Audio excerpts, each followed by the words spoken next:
ఓం శ్రీ గురుభ్యో నమః. ఓం శ్రీ మాత్రే నమః. గురుపాదాల విలువ. భారతదేశం నుంచి అమెరికాకు వచ్చి ఓ నది ఒడ్డున ఆశ్రమం నిర్మించుకొని నివసిస్తున్న ఓ స్వామీజీ దగ్గరికి హిందూ మతంపై ఆసక్తి గల ఓ అమెరికన్ వచ్చి హిందూ మతం గురించిన ఎన్నో పుస్తకాలను తీసుకెళ్లి చదివాడు. ఆ పుస్తకాలని తిరిగి ఇచ్చేశాక స్వామీజీ గారితో ఇలా చెప్పాడు: హిందూ మతంలో నాకంతా నచ్చింది, ఒకటి తప్ప. అదేమిటంటే అందులో నాకు లోపం కనపడింది అన్నారు. దానికి స్వామీజీ వారు ఏమిటది అని అడిగారు. పాద నమస్కారాలు అని సెలవిచ్చాడు. శిష్యులు గురువుగారి పాదాలను ఆశ్రయించడం. పాదాలు శరీరంలో అధమ స్థానంలో ఉంటాయి. శరీరంలో బురద, మురికి, మట్టి లాంటివి అధికంగా అంటేది ఆ పాదాలకే. అలాంటి పాదాలకు ఓ పవిత్ర స్థానం ఇవ్వడం నాకు నచ్చలేదండి అన్నారు.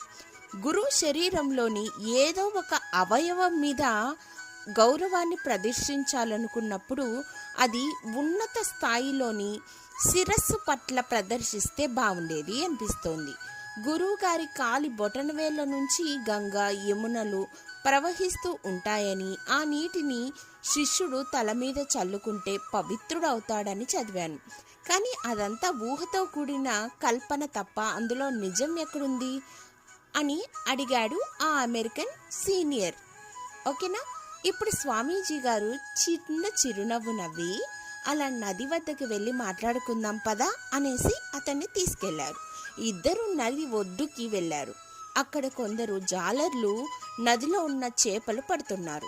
నీళ్లలో నిలబడి వలని దూరంగా విసురుతున్నారు.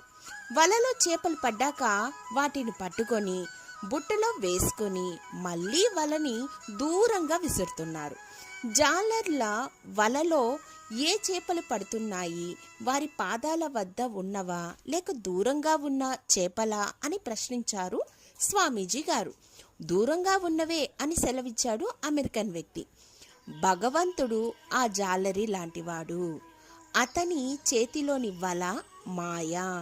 దేవుడు విసిరే వలలో గురు పాదాలను ఆశ్రయించిన చేపలు అనే శిష్యులైన భక్తులు మాయకి చిక్కరు, దాంతో మోక్షాన్ని పొందుతారు.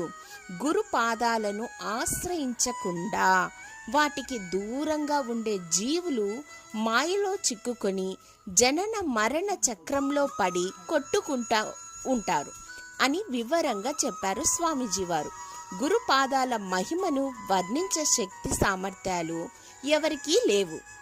నా గురోరధికం తత్వం, నా గురోరధికం తపః, త్వత్త జ్ఞానాత్ పరం నాస్తి తస్మై శ్రీ గురవే నమః.